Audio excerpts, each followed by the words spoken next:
start with Tom Brew. Mike, I know you've always seen that offensive explosion and ability with McKenzie, 13 points in 4 minutes early to get you rolling, and 31 on the night. What did you think of his offensive game?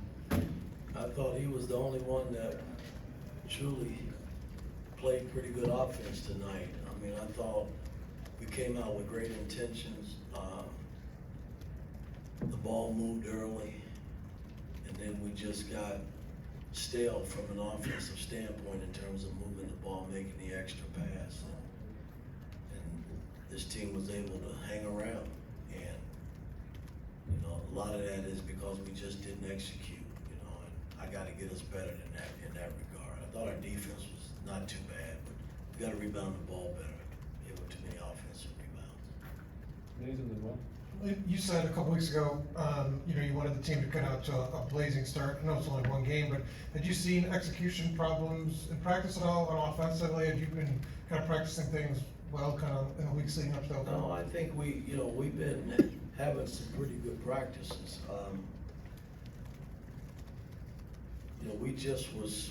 The ball just wasn't moving, and our bodies weren't moving, I got to get us better in that area. I thought, again, defensively, we were pretty solid.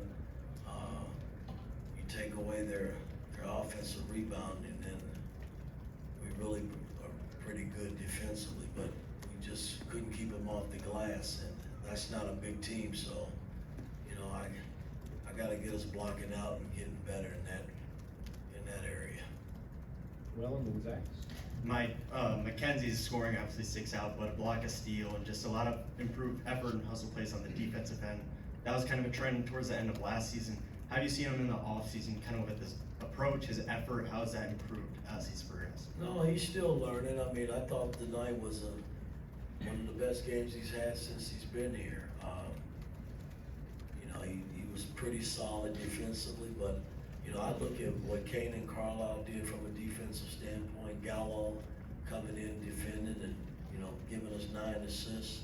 You know, this team, there's enough to spread the wealth all around the team if guys play the right way. And I just didn't think in stretches we played the right way tonight.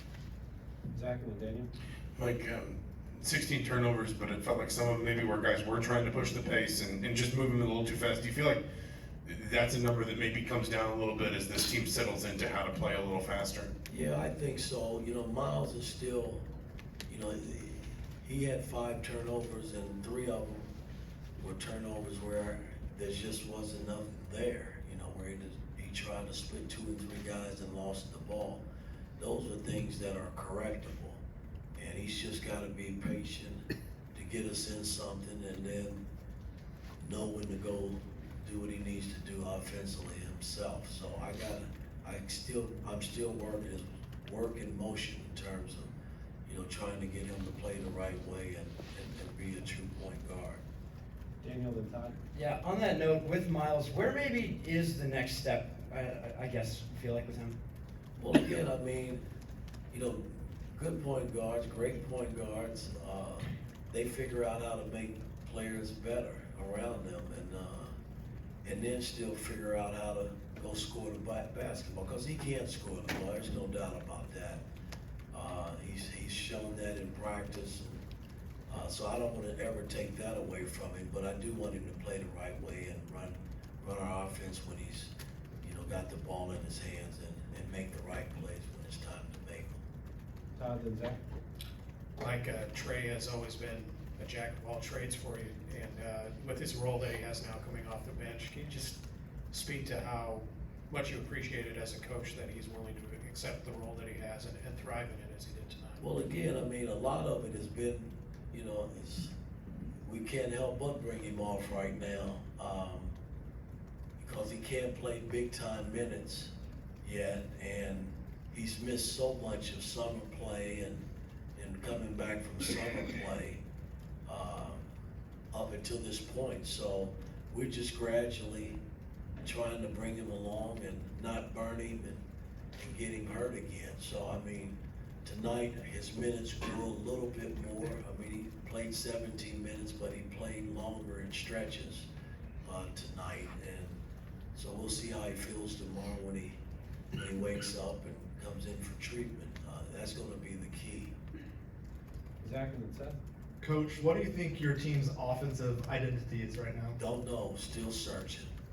You know, I do know we can score the basketball, and, you know, certain guys haven't really made shots like I thought they would, but they'll start falling eventually. Seth? Mike, obviously at Indiana, you always carry the weight of high expectations on your shoulders. Just how do you manage that with your players and I guess prepare them to handle those expectations as you start a new season? Well, we can't hide from it, you know, expectation, that's a good thing. And, you know, we expect that, and so I expect our players to play at a high level, and I thought in stretches we did tonight. I just gotta get us where we're playing 40 minutes a game throughout the game, no matter what, no matter who we play. Last question, Josh. Coach, you kind of touched on it, the 16 offensive rebounds for them tonight. Was that a bad bounces or is it just bad blocking out from your No, I just give them credit, you know, from a team standpoint, that, you know, they wanted it a little bit more than we did.